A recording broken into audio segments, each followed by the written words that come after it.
Bonjour à tous les auditeurs, Monsieur Mohamed Charfi, bonjour. Bonjour.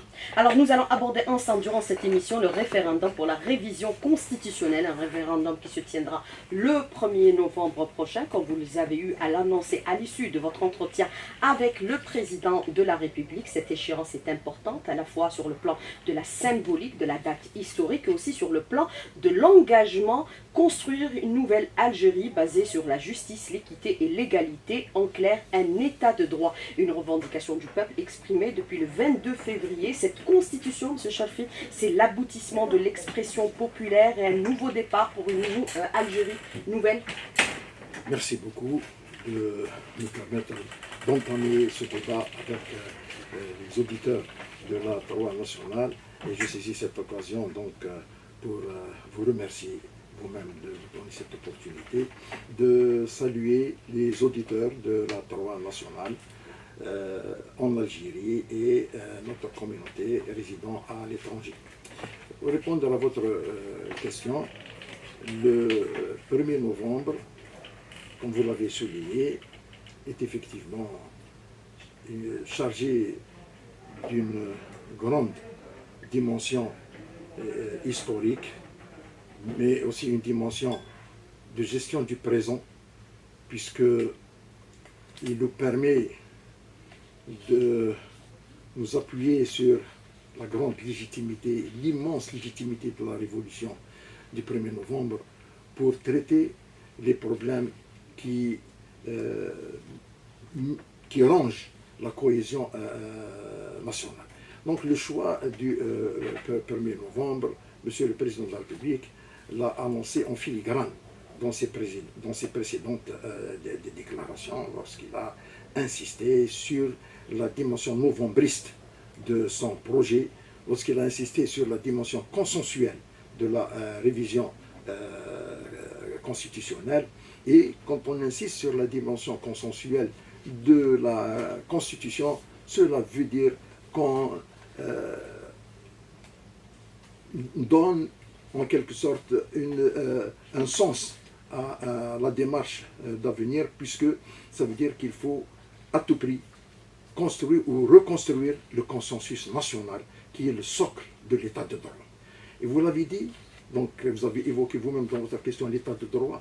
L'état de droit, donc, après avoir pris en charge la dynamique de construction du consensus national, l'une des premières conditions sine qua non, c'est la liberté de choix du citoyen, de son président, du chef de l'État qui est en charge de la gestion des affaires de l'État.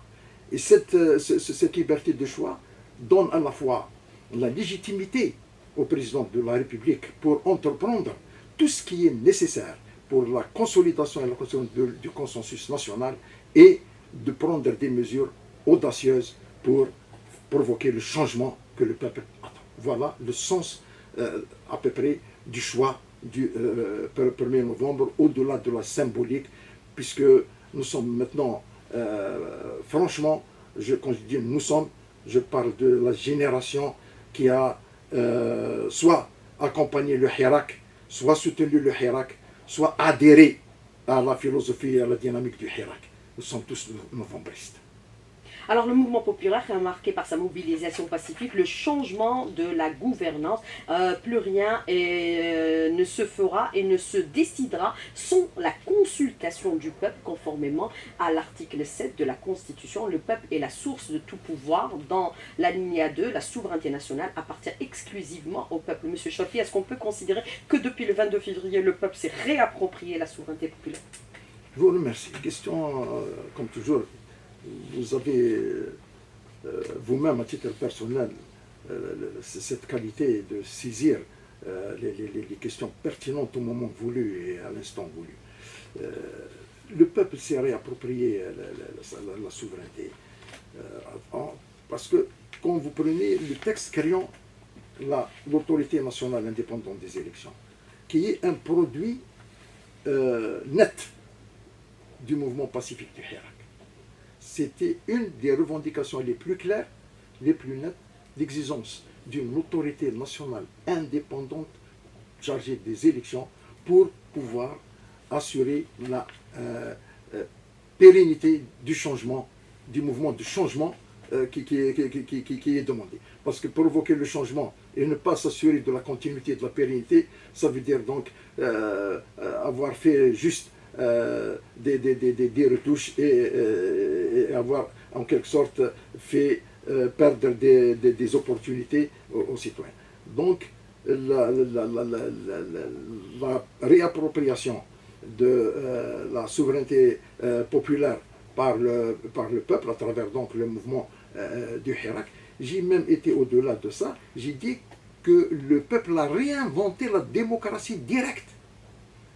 Le peuple a réinventé la démocratie directe, puisque même la loi qui a institué l'autorité a été fondée sur l'article 7 et 8, c'est-à-dire sur l'interprétation populaire de la Constitution, consacrée par le Conseil constitutionnel lui-même, qui a donc considéré que les fondements constitutionnels de la loi ayant créé l'autorité nationale sont des fondements fondés sur l'article 7 et 8. Et donc, ça veut dire que le peuple peut, dans certaines circonstances, exercer directement son pouvoir de choisir ses dirigeants, puisqu'à travers l'autorité nationale, ce n'est pas l'autorité nationale en tant que telle, parce qu'on considère qu'une autorité indépendante, composée de ressources compétentes, est à même de conférer la légitimité aux dirigeants élus à tous les niveaux, à commencer par le président de la République, puisqu'elle confère la crédibilité et par là même confère la légitimité au pouvoir. Voilà pourquoi le lien entre la date du 1er novembre, qui était de rappeler aux gens que la révolution n'était pas simplement de chasser l'occupant de notre pays, mais aussi de libérer le citoyen, parce que nous avons vécu une période coloniale qui ne se contentait pas d'exploiter les ressources nationales. Elle avait pour fondement et pour objectif final d'éliminer tout ce qui constituait l'identité nationale, à commencer par la citoyenneté. La citoyenneté est l'une des premières identités, puisqu'elle est censée être la symbiose de toutes les composantes de l'identité, quelle que soit leur forme et leur dimension. Alors, vous l'avez dit, vous avez parlé de la crédibilité et légitimité du pouvoir. Le peuple exerce sa souveraineté, vous l'avez rappelé encore une fois, via les urnes, l'article 8 de la Constitution. La transparence et la crédibilité du scrutin sont les seuls gages de confiance pour l'adhésion populaire à cette consultation référendaire. Beaucoup d'Algériens doutent dans nos élections. Est-ce qu'on peut considérer que les pratiques antérieures vont disparaître ou ont disparu, M. Chalfé? En tout cas, c'est ce que, en tant que président de l'autorité nationale indépendante, ce que je retire de la quintessence du mouvement du Hirak. Et quand j'ai accepté cette responsabilité, c'était pour dire, oui, l'autorité va matérialiser cette revendication et s'engager donc à réaliser en tant qu'instrument de l'État algérien. En tant qu'instrument de l'État algérien, je le répète. Et donc, on a prouvé, à travers l'organisation de l'élection présidentielle, qui a eu les évaluations positives, même de ceux qui ont toujours douté, des grandes puissances qui ont toujours douté de la sincérité des scrutins dans notre pays et dans les autres pays africains ou des pays du tiers-monde. L'une des plus grandes, mais je ne veux pas citer de nom, mais vous avez suivi, vous êtes journaliste, à travers les grands journaux et à travers la position officielle de la représentation diplomatique et à travers le gouvernement de ces puissants, ils ont reconnu que l'élection présidentielle du 12 décembre et l'Algérie, l'ANI particulièrement, bien qu'elle ne soit pas encore membre de l'organisation des autorités chargées de l'organisation, elle a été citée comme l'autorité qui a réussi en Afrique à organiser des élections au niveau exigé par les normes internationales. Mais jusque-là, Monsieur Chaffé, vous avez organisé pratiquement deux élections législatives et présidentielles. Est-ce qu'on peut considérer qu'avec le temps, vous avez encore mis d'autres dispositions pour assurer une plus grande transparence du scrutin pour ne plus voler la voix des Algériens? Des dispositions juridiques, vous voulez pas? Voilà, de contrôle et... Les dispositions juridiques, justement, nous espérons que le texte final qui va être présenté au plébiscite et à l'adhésion des citoyens comportera bien sûr, comme M. le Président de la République s'y est engagé, un renforcement des pouvoirs de l'autorité et une consolidation donc de sa position dans la hiérarchie des structures institutionnelles nationales. Mais pour obtenir des renforcements, il faut attendre, un, la promulgation de la révision constitutionnelle, deux, la nouvelle loi qui va venir, comme s'y est engagé M. le Président de la République, les textes d'application qui découlent de cette révision constitutionnelle, la fois le code électoral, la loi sur les partis politiques, la loi sur l'autorité nationale, ça, elle viendra après.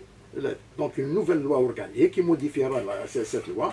Le président de la commission de révision électorale avait suggéré que la loi sur l'autorité serait intégrée au nouveau code électoral pour un souci de cohérence, mais ça peut être aussi une loi indépendante du code électoral. Il n'y a aucune problématique là-dessus. L'essentiel, c'est le contenu matériel de ces règles. Et je pense que après l'approbation par le peuple de la révision que lui propose M. le Président de la République,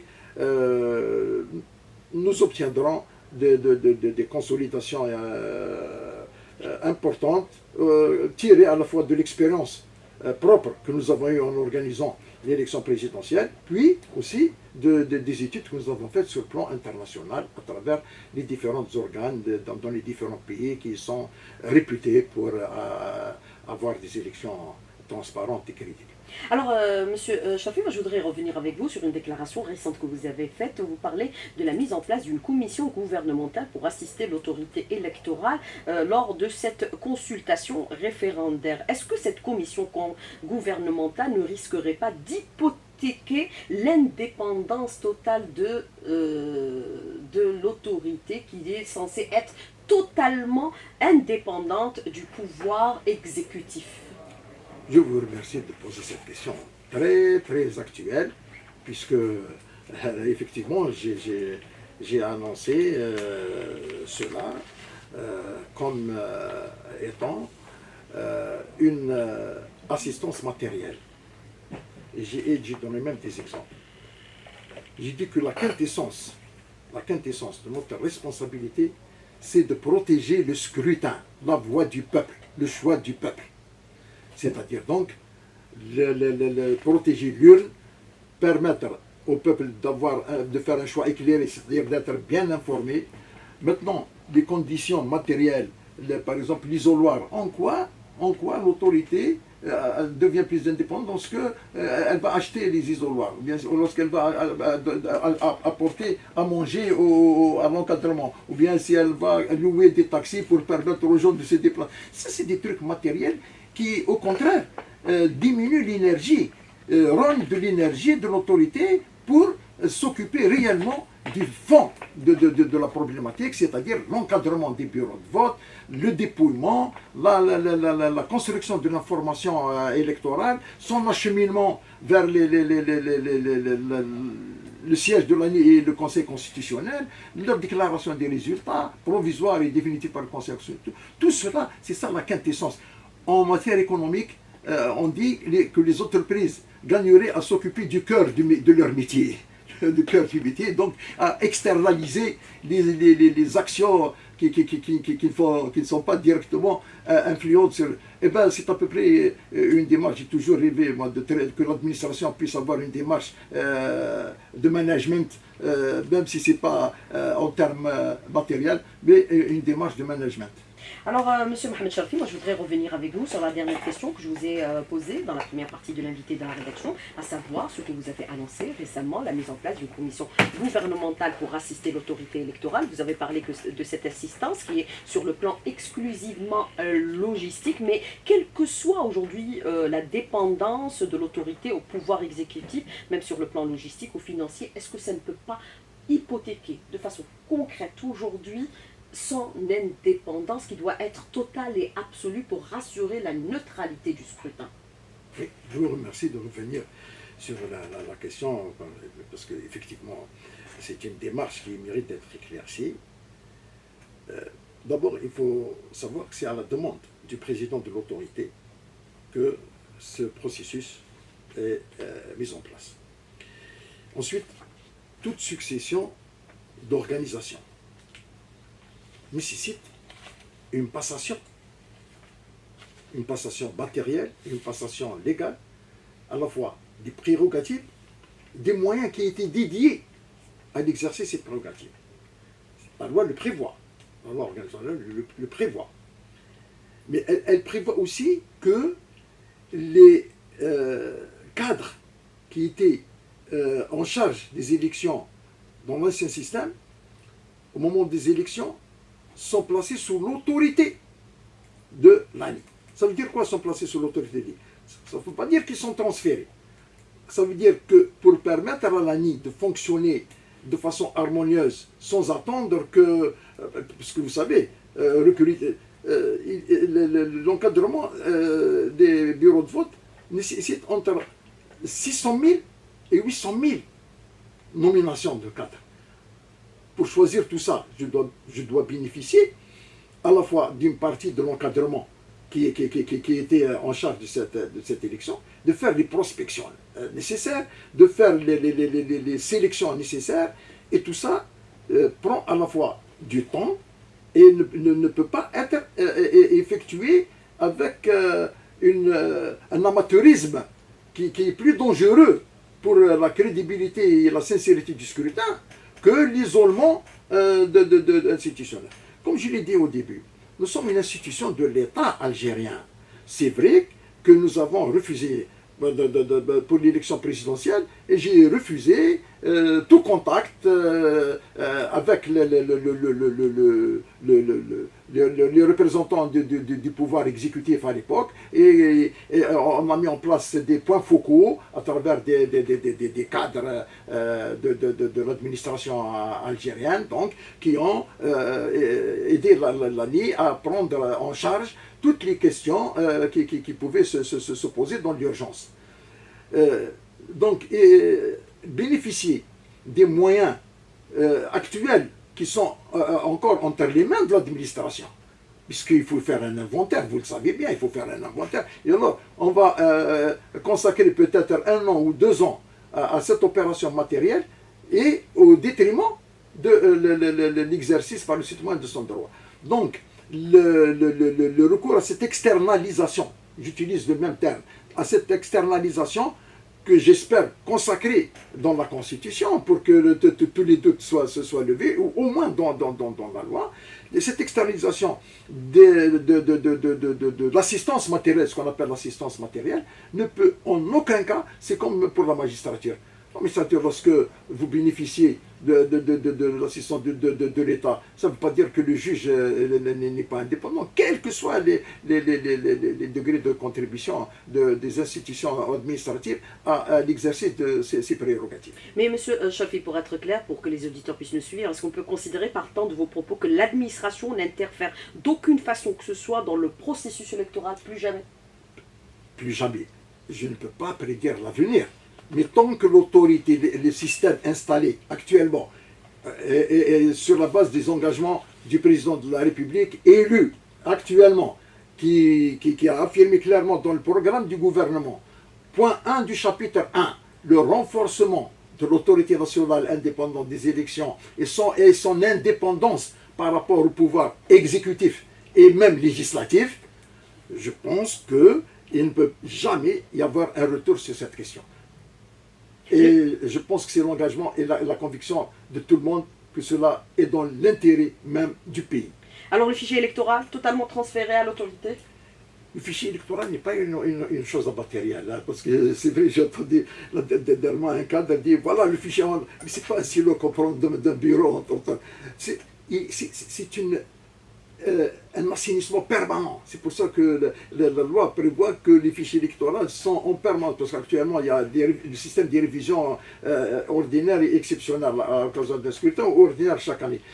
Mois d'octobre, ce sera ordinaire. Non. Comment vous avez décidé que ce soit ordinaire? C'est le décret du président de la République qui va décider s'il va y avoir j'espère au fond de moi-même, qui va permettre une révision exceptionnelle. Du fichier électoral. Des listes électorales, et donc par conséquent du fichier électoral, qui est une conséquence de la révision des listes électorales communales. Qui enregistre plus de 22 millions d'électeurs. Alors, je voudrais revenir avec vous sur un aspect aujourd'hui, Monsieur Chalfi. Ce référendum, cette consultation populaire, vise aujourd'hui à une révision constitutionnelle.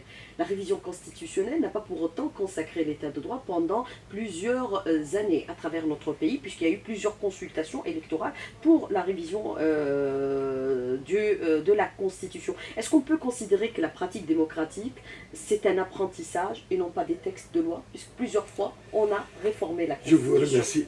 Je vous remercie sincèrement pour la pertinence de vos questions, parce que c'est vraiment un tremplin pour aller au fond des choses importantes.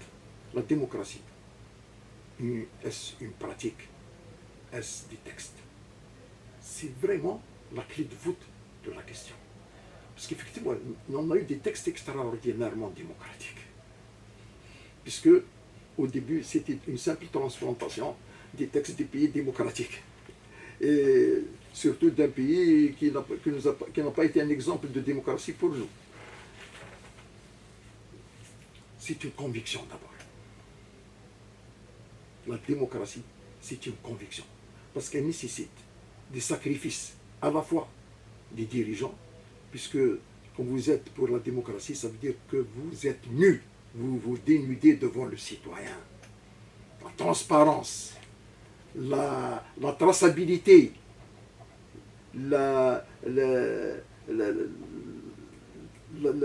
reddition des comptes, tout ça.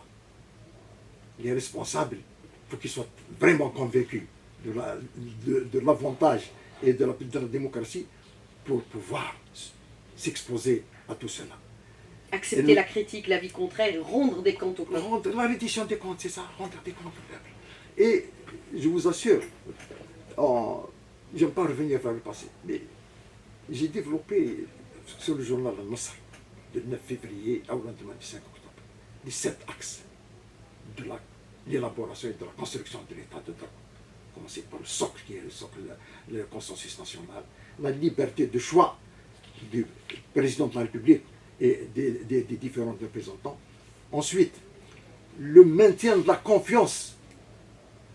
Je vous accorde ma confiance aujourd'hui, ça ne veut pas dire que demain vous l'avez. Donc vous êtes obligé de faire en sorte de maintenir la confiance et non de l'améliorer. Ensuite, la possibilité de demander des comptes. Il faut organiser tout ça. Mais je pense que la nouvelle Algérie se dirige vers ces pratiques-là. Parce que je ne dirige pas, se dirige vers la consécration de ce modèle. Parce que effectivement, on a eu des réformes depuis 88 ans. On parlait des réformes, entre autres, la suppression de l'injonction administrative. Parce qu'on a considéré que c'est ça qui a ruiné les entreprises nationales. Suppression de l'injonction administrative. Mais elle n'a jamais été aussi forte que depuis ça. L'injonction administrative n'a jamais été aussi forte que depuis qu'on a décidé de la supprimer. Pas ceux qui l'ont décidé sont partis, mais ceux qui sont venus après les différentes structures, les différents gouvernements, il n'y a pas eu une diminution de l'injonction administrative, au contraire. Alors, M. Chalfi, on vous connaît par votre passé, vous avez exercé comme magistrat, vous avez été même à la tête de ce secteur hautement important aujourd'hui pour consacrer les libertés et l'état de droit. Une justice indépendante, c'est synonyme aussi de liberté et d'exercice démocratique pour les élections, puisque les magistrats vont devoir jouer un rôle important dans ce processus électoral. De liberté pour les juges ou bien de liberté pour les citoyens? Liberté des juges. Votre question. Consacrer la liberté des juges, c'est consacrer c'est l'état de droit. Bien. C'est-à-dire aller à la justice, c'est pour avoir son droit. Un des éléments de l'état de droit, je l'ai dit. Je sais que vous avez suivi beaucoup, pendant que j'étais ministre de la Justice, vous avez suivi. J'avais déclaré sur le journal Authentique, le Jeune Indépendant. Pardon, le Jeune Indépendant, qui m'avait posé la question sur l'indépendance du juge. Et j'ai dit ceci. Allez sur Internet, vous allez voir le Jeune Indépendant, Mohamed Charfi, justice, là où j'ai dit que la corruption existe dans la justice, et il faut maintenant la combattre. J'ai dit que l'indépendance, c'est comme la compétence du soldat. Quand vous donnez un fusil à un soldat pour vous défendre, s'il est compétent, vous êtes en sécurité. S'il est incompétent, il risque de vous tuer. Parce qu'il ne saura pas utiliser l'arme comme il faut. J'ai utilisé cette image-là pour dire effectivement que l'indépendance de la justice, il ne s'agit pas d'une déclaration solennelle. Il faut l'assurer, il faut former les magistrats, il faut donc leur donner des garanties, il faut leur les protections, des garanties à la fois pour qu'ils ne succombent pas aux tentations, mais aussi des garanties pour qu'ils soient protégés contre les injonctions du pouvoir, en particulier du ministère de la Justice, etc., etc. Donc, la liberté du juge n'est pas un cadeau qu'on fait au juge, c'est une nécessité. C'est une nécessité pour assurer une justice réellement au service du droit, et au service de la justice avec un grand J. Mais les juges sont impliqués aussi dans ce processus électoral. Nous avons lu récemment qu'il y aurait eu, par rapport aux affaires qui sont aujourd'hui révélées, des juges qui ont reçu des injonctions pour falsifier ou confisquer la voix des électeurs au profit d'une tierce personne ou un parti politique. Est-ce qu'on peut considérer qu'il faut bannir aujourd'hui ces pratiques? En tout cas, ma position personnelle par le passé indique que je n'ai jamais toléré que ce qui est dénoncé aujourd'hui se passe dans la justice. Maintenant, j'apprends qu'il y a eu ces actes. Moi, personnellement, je le regrette. Je le regrette en tant que magistrat, j'en suis malheureux. Je le regrette en tant que responsable dans ce pays. Il faut que nous fassions tous, sans jeter l'opprobre sur ceux qui sont impliqués, c'est affaire de justice de régler ça. Mais il nous appartient tous à faire en sorte que cela ne se reproduise plus dans notre pays. Alors, consensus national pour le référendum, c'est la confiance qui doit être établie entre le peuple et son gouvernant. Pour avoir ce consensus aujourd'hui, c'est important. Établir cette passerelle, définitivement. Le rétablissement de la confiance, je l'ai évoqué tout à l'heure. Le maintien du niveau de cette confiance initiale. Le maintien au moins du niveau de cette confiance initiale qui nous a permis d'avoir un président de la République élu légitimement et qui puisse prendre des décisions audacieuses pour provoquer le changement pacifique appelé par le peuple. Donc, maintenir au minimum le niveau de confiance, c'est la condition sine qua non. Mais à travers les engagements du président de la République, je comprends que cela est un minimum de départ et qu'il œuvrera pour que le niveau de la démocratie nationale soit au niveau qui lui permette d'avancer, parce que sans démocratie, il faut constater, Madame Souhila, qu'à peu près depuis la fin de la Deuxième Guerre mondiale, quand vous faites une évaluation des différents systèmes, différents pays, la pauvreté est en proportion inverse de l'intensité de la démocratie. Plus la démocratie avance, plus le peuple prospère. On a remarqué ça. Moi, personnellement, j'ai fait une étude comparative. J'ai vu que la pauvreté, elle sévit surtout là où la démocratie est défaillante. L'autorité a un grand rôle dans ce rétablissement de la confiance par la neutralité et la transparence du scrutin. Et comment? Ne plus confisquer la voix du Et peuple. comment? C'est l'une des prérogatives essentielles qui consiste à approfondir et à consolider la démocratie constitutionnelle. Ça, c'est une disposition qu'on doit saisir, que à la fois le pouvoir exécutif, le pouvoir législatif doivent consolider dans l'intérêt de la gouvernance nationale. L'approfondissement de la démocratie constitutionnelle, ce n'est pas des slogans. C'est pas des slogans. C'est d'abord une légitimité et une crédibilité assurée de l'élection des dirigeants. De l'élection des dirigeants pour permettre aux citoyens de choisir réellement. Alors, puisque vous me posez la question, j'avais utilisé une image. J'ai dit que par une opération chirurgicale extraordinaire, les malversations qui ont eu lieu ont pu séparer deux termes qui sont insécables en principe. C'est le choix et le vote. Voter, ça veut dire en soi-même, c'est avoir choisi. Or, les citoyens votent et trouvent que c'est un autre choix qui est sorti. Ça, c'est quelque chose qui ne doit plus se répéter. Voter, quand je vote, j'ai choisi. Je dois retrouver mon choix dans l'heure. Et ça, l'autorité nationale, en l'état actuel des dispositions, peut le faire, mais avoir un renforcement de ce pouvoir, c'est encore mieux. Et je pense que le président de la République, à travers son programme électoral, consacré dans le programme approuvé par le Parlement, renferme des axes et des orientations à même d'apporter ce renforcement de pouvoir de l'autorité. Donc l'espoir est permis. Alors, M. Chalfit, question de l'auditeur qui vous dit le processus d'acheminement de cette consultation référendaire, comment ça va se produire, comment ça va se faire, le référendum, comment ça va se faire, c'est-à-dire le processus d'acheminement de cette consultation référendaire. Est-ce que ça va passer aussi également par le Parlement pour aboutir, bien sûr, vers un référendum populaire le 1er novembre prochain? M. Chalfit. Très bien. Il faut dire que le changement pacifique, par définition, exprimé par le peuple. Oui, réclamé et adopté par le peuple, puisque c'est ça le grand progrès que le peuple algérien a accompli et la grande leçon qu'il a donnée au monde entier. C'est les millions d'Algériens qui sont sortis en laissant les places publiques aussi propres et plus propres qu'elles ne l'étaient à ça. C'est symbolique, c'est hautement symbolique. Et donc, le changement pacifique ne veut pas dire qu'on piétine les résolutions. Au contraire, il faut les respecter, les utiliser pour provoquer les changements. Sinon, il n'est pas pacifique, par définition. Donc, le référendum actuellement, la Constitution prévoit que les révisions constitutionnelles passent par le Parlement dans tous les cas.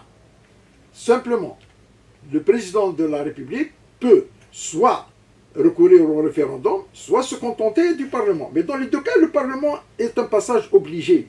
Lorsque le Conseil constitutionnel pense que la révision ne touche pas aux équilibres des pouvoirs, etc., le président de la République peut se contenter du Parlement. Mais si le Conseil constitutionnel décide que c'est... Donc, dans les deux cas, le Parlement est obligatoire. Le passage par le Parlement est obligatoire. Il ne peut pas y avoir de révision constitutionnelle sans le passage par le Parlement. Là, on parle carrément d'une refonte de la Constitution, puisqu'on annonce pratiquement 65% de révision de texte. Alors, autre question de l'auditeur, M. Chalfit, rapidement, pourquoi êtes-vous contre le vote électronique? Ah, voilà. Ça, c'est une question, je l'ai soulevée exprès, parce que, pour étonner les gens, parce que les gens pensent que l'électronique, l'informatique, c'est l'avenir de l'humanité, etc. Voilà un responsable qui nous dit... Non, au contraire, c'est parce que j'ai pris conscience que le vote par Internet est une opportunité pour fausser les résultats du scrutin, puisqu'on n'a ni la traçabilité, ni la certitude que l'urne est protégée, puisque l'urne c'est l'Internet, et que donc les infiltrations et les piratages, on a eu des exemples. La plus grande puissance du monde, elle a accusé une autre puissance d'avoir influencé l'élection présidentielle. On le sait tous. Et puis, donc, des études faites par les grands experts nous ont montré que la plus grande erreur, c'est de vouloir construire la démocratie par Internet, en se fondant sur sa capacité donc à gérer l'information, à traiter des milliards et milliards de mégabits facilement en un temps record. Mais tout le monde est d'accord pour dire que l'intégrité du scrutin, sa transparence, parce que vous votez, mais je ne suis pas sûr que c'est Mme Souhila qui a voté. Parce que peut-être c'est elle qui a voté à votre place, en votant non. Mais je n'ai pas le moyen de le vérifier.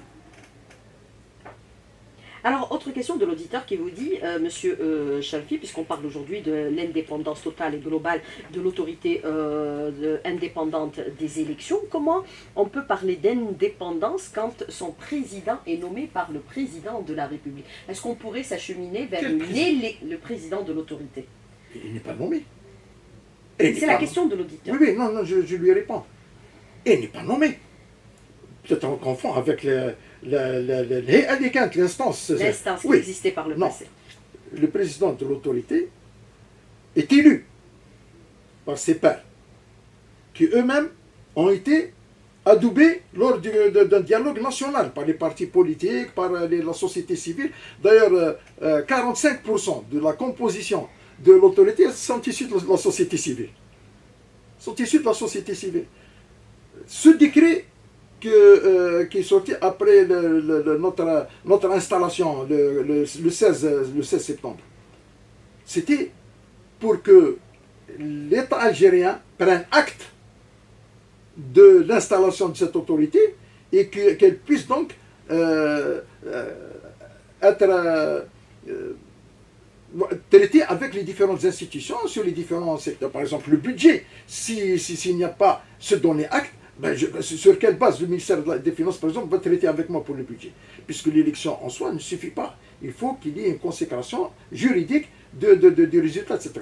Donc le décret qui a été pris par le chef d'État, c'est un décret d'investiture. Les termes ont un sens, ce n'est pas un décret de nomination. Le président de la République lui-même est investi lors d'une cérémonie. Quand il est élu, il est investi. Il ne peut pas venir prendre connaissance des résultats de l'autorité, puis venir prendre les clés, rentrer dans son bureau et commencer. Non, il faut qu'il soit investi pour que l'État algérien prenne acte de cette dette et donc de son entrée en fonction. Donc c'est un décret d'investiture qui a été pris suite à ma demande en tant que président de l'autorité. C'est un décret d'investiture. Donc l'investiture, vous savez très bien que ça veut dire qu'elle ne dépend de personne. Alors la loi électorale, que faut-il réviser aujourd'hui pour encore une fois consacrer une liberté totale et une transparence du scrutin? Monsieur Chalfi, rapidement sur la question, puisque vous avez déjà par le passé critiqué énormément la loi électorale. Oui. D'abord, limiter au maximum l'intervention de l'administration. Là où elle est nécessaire, la limiter et l'encadrer, sérieusement. Deuxièmement, permettre un contrôle populaire, direct, aux côtés de l'autorité, de la sincérité du scrutin. C'est-à-dire permettre aux citoyens réellement d'exercer leur contrôle à la fois au moment du dépouillement, au moment de l'acheminement de l'information et au moment de la proclamation des résultats. Surveillance de l'opération électorale. Surveillance, c'est-à-dire organiser les recours efficaces. Mais là, il faut que le citoyen dispose de recours efficaces. Bien sûr, encadrés pour qu'il n'y ait pas d'abus, de recours efficaces pour qu'il soit aussi un facteur à la fois de crédibilité, mais aussi un facteur d'efficacité et d'efficience. La loi électorale ne le consacre pas Actuellement, je pense que non. Vous l'avez déjà dit par le passé. Je pense que non. Monsieur Mohamed Chalfi, merci d'avoir répondu à nos questions et d'avoir été en direct avec nous ce matin dans le studio. Merci beaucoup, bonne journée, à bientôt. Merci. Et bon week-end à tous les auditeurs. Merci. Et protégez-vous. Merci beaucoup.